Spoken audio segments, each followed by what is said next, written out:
박성민 전 인천광역시 의원과 함께하겠습니다. 어서 오십시오. 안녕하세요. 네. 인천 포커스 오늘은 인천의 미래 먹을거리로 꼽히는 관련 분야 얘기 좀 해보겠습니다. 예. 바로 반도체인데요. 네. 왜 반도체가 인천의 미래 먹거리 가운데 하나인지 말씀해 주십시오. 우리 일반 시민이 보시면, 인천에서 왜 반도체가 제일의 먹거리라고 생각하시는데, 실제적으로 인천에서 반도체 수출이, 전국 최고입니다. 네. 한 32%를 차지하고 있고요.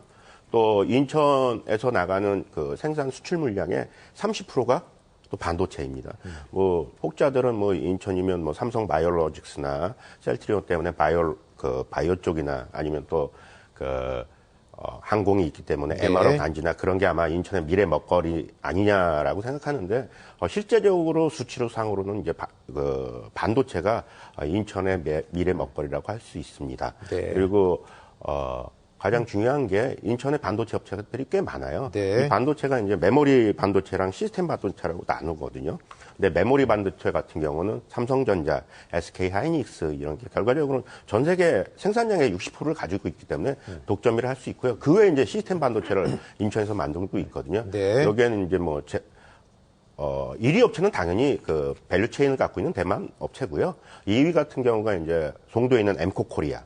3위가 이제 스태츠츠 칩 팩코리아가 3위 이제 영종도에 있고요.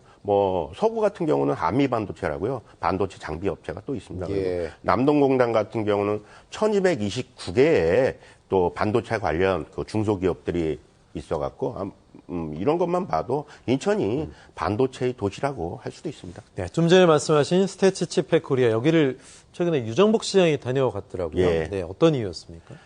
인천이 반도체 특화단지 지정에 대해서 유치를 하고 싶어 해요. 네. 그래갖고 유정복 시장이 제 3위 업체인 스태츠칩 팩코리아를 방문해서 거기 이제 임직원들도 격려도 해주고, 그리고 거기에서 이제 민원 사항이나 또 어려운 부분을 좀 청취를 했습니다. 청취를 하고 또 스태츠칩 팩코리아 그쪽에서 최고 기술 경영자가 나와서 반도체 특화지구 지정에 대해 유치에 대해서 인천이 유치하는 거에 대해서 자기네 나름대로 힘을 좀 쏟겠다라는 네. 말이 있었습니다.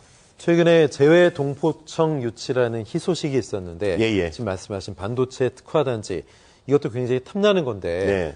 사실은 거의 다 노리고 있다고 봐도 과언이 아니지 않겠어요? 맞습니다. 지자체들이. 예. 이게 어떤 거길래 이런 겁니까? 반도체 특화 단지를 유치를 하게 되면 결과적으로 인허가가 빨라지고, 네. 그리고 거기 들어오는 입주 기업에 대한 세제 혜택, 그리고 기업에 대한 자금 지원 그런 네. 부분이 상당히 있기 때문에 기업들이 더 많이 들어오려고 하겠죠. 그 상태에서 또 기업들이 많이 들어오면 또 그 밸류체인이 있어가 시너지 효과도 있기 때문에 예. 지자체 입장에서는 이런 지구 지정을 꼭 받고 싶어하는 이유입니다. 예. 인천시만 나서도 될 문제가 아닌 것 같고 지역 정치인들도 발빠르게 움직이고 있다고요? 예, 특히 영종도를 지역구로 둔 이제 배준영 의원 같은 네네. 경우는 현재 이창양 산업통상부 장관이랑 또 주영준 산업정책실장을 또 면담을 가지고요. 네. 또 영종국제도시에 반도체 특화단지 지정을 또 요구를 했어요. 그래서 거기 한 110만 평이 있거든요. 그리고 배준영 의원 같은 경우가 기획재정위원회 소위 위원입니다. 네. 그래서 반도체 설비 투자에 대한 세제 혜택을 좀 확대하는 조세 특례 제한법을 또 개정한 필요성을 주장하며 또 소위 통과를 또 이끌어냈어요. 예. 얼마 전에 재외동포청 유치했는데 그거보다 이건 경쟁률이 더 높더라고요. 20개가 넘는 지역이 반도체 특화단지에 하겠다. 발표가 언제 나는 겁니까? 6월에서 7월에 난다고 하는데, 네네.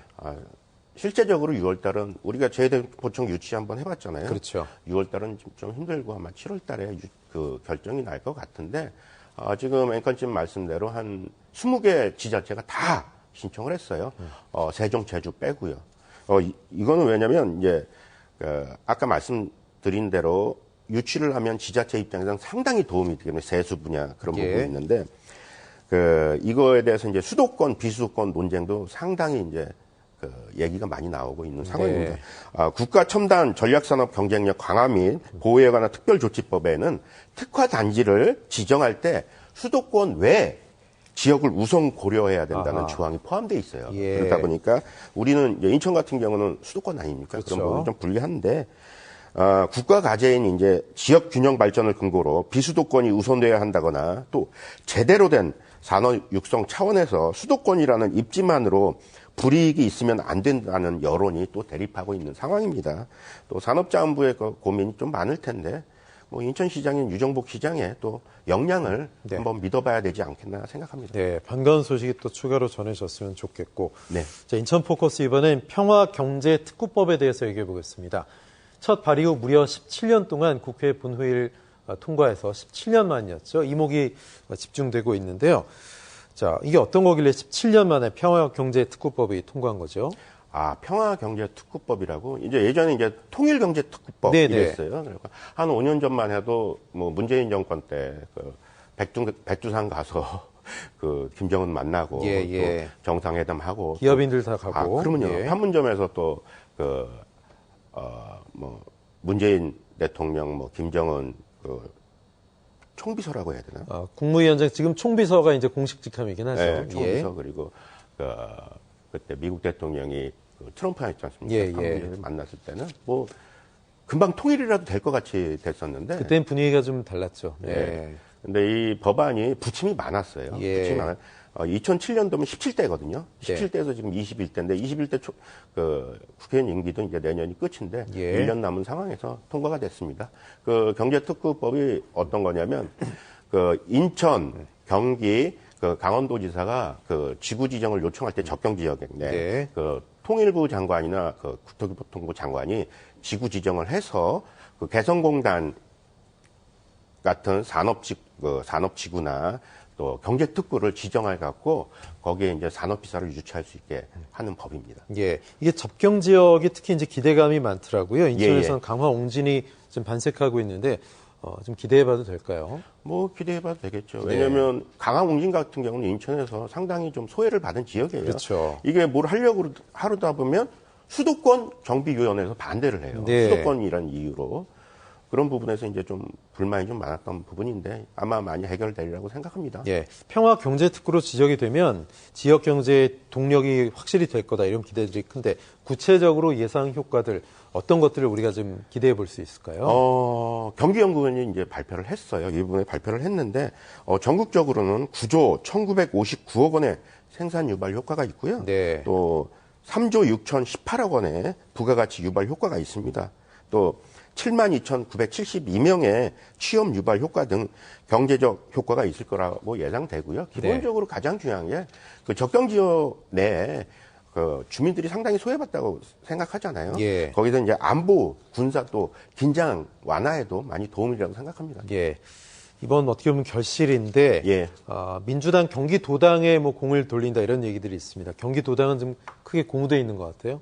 맞습니다. 네. 거기에 이제 경기도당 그 접경 지역 지역 내에 이제 지자체들 있지 않습니까? 네. 현수막을 또 걸고 또 뭐 지금 좀 말씀대로 많이 상당히 주민들도 고무되어 있어요. 예, 더불어민주당 윤우덕 그 의원이죠. 파주시 갑, 또 박정, 파주시 을, 예. 국민의힘 김성원, 동두천 연천 의원이 이거를 대표 발의를 했어요. 네. 전부 다 이제 접경 지역구로 둔 국회의원들이고요. 예. 그 임종성 의원 같은 경우는 민주당 경기도당의 17년 노력의 결실이다. 네. 이렇게 또 얘기를 했었고, 박정 의원 같은 경우는 끝이 아닌 시작이란 마음으로 준비에 만전을 하겠다. 그리고 민주당 경기도당에서 이제 어나운스를 했는데 지역별 특성 맞춰 세밀히 또 모든 협력을 하겠다라고 했습니다. 네. 자, 인천 포커스 이번엔 인천대교로 좀 시선을 옮겨보죠. 어떻게 이렇게 긴 다리를 튼튼하게 바다 위에 잘 지었을까? 인천대교 지날 때마다 그런 생각들 하시죠. 저도 마찬가지인데요. 국내 최장 교량이란 이 다리에서 안타깝게 극단적인 선택을 하는 사람들이 많습니다. 상당히 고민인데 어느 정도입니까? 2009년도에 인천대교가 개통이 됐어요. 네. 2009년도부터 올 5월까지 벌써 61명의 안타까운 목숨이 이제 자살로 생을 예. 마감했습니다. 네. 한 5건 정도가 이제 매년 있었는데 요 사이 많아졌어요. 요 몇 년 사이. 2021년도에 8건, 네. 2022년에는 17건. 올해 5월까지 6건이 이제 자살 사고가 발생해서 투신 사고 비율 급증을 보이면서 사고 예방의 필요성이 더욱 커지고 있었어요. 네. 그래서 작년 말 같은 경우는 어느 정도였냐면 플라스틱 드럼통 있지 않습니까? 네, 그걸 네. 한 1,500개를 설치를 해놨어요. 투신 방지용으로 한 거죠. 그렇죠. 네, 이게 인천대교가 지나다 보면 고속도로예요. 네 맞습니다. 예, 톨게이트가 있는 고속도로이기 때문에 인도가 없습니다. 인도가 없는데 거기서 이제 차를 세우고 갑자기 이제 그렇게 자살을 하시는 거죠. 그렇기 때문에 가장 중요한 게 또 투신 후에 구조에 어려움이 있습니다. 네. 또 조류 물결도 세고 그러다 보니까 아마 투신 자살한 분의 또 시체를 꺼내기도 쉽지 않은 상황으로 알고 있습니다. 또 차를 세워놓고 투신하면 또 지나가는 차들 2차 사고까지도 연쇄 또 2차 사고에 또 위험하더라고요. 위험성이 있고. 그렇군요. 예. 뭐 인천대교 어떻게 보면 이거 오명이 붙을 수도 있는데 네. 그래서 이거를 좀 개선하기 위해서 실험을 한다고 하는데 어떤 실험을 하는 겁니까? 풍동 실험입니다. 네. 작년에 인천의 미추홀구 지역위원인 이제 허종식 위원이 네. 이런 사고 때문에 국감에서 상당히 많은 질타를 했어요. 네. 질타를 해갖고 한 1억 원의 예산을 받아서 인천대교 이사회 승인을 받아서 지금 다음 달에 한번 실험을 해갖고 올해 말까지 실험이 끝날 예정인데. 풍동이라는 게 바람에 의한 다리 진동 얘기하시는 거죠? 맞습니다. 네네. 인천대교가 사장교예요. 그렇죠. 사장교이기 때문에 다리가 주교가 2개 있습니다. 네. 주교에서 이 케이블이 거더를 받치고 있는 상황이에요. 그러니까 바람에 의해서 많은 진동이 있는데 이거를 이제 투신 자살 방지용 구조물을 올려놓으려면 네. 지금 최적화에 대한 다리에 대해서 이제 바람이 불면 이게 어떻게 될 건지는 모르지 않습니까? 네. 이게 구조물을 올려도 될 건지 안 그러니까 될 건지. 설계시와 달라지는 거니까. 그렇죠. 그렇기 예. 때문에 그 실험을 해서 만약에 그게 가능하다면 구조물을 올리겠다는 생각입니다. 예. 아까 말씀하셨던 것처럼 방지용 드럼통 예, 플라스틱 예. 달았다가 뭐 논란도 있었고 이번 풍동 실험까지 하는 거 보면 의미 있는 결과가 나와서 어떻게 해서든지 오명을 벗고 좀 자살 방지 대책이 확실하게 나왔으면 맞습니다. 좋겠는데 네. 결과가 의미 있게 도출이 될 수 있을까요? 어떻게 보십니까? 아마 그거를 투신 자살 방지용 구조물을 네. 아마 받칠 수 있는 정도의 사장교가 그렇게 구축되어 있었다면 아마 네. 결과가 좋게 나올 거고요. 그렇게 되면 아마 투신 자살 방지용 구조물을 올릴 수 있을 거고요.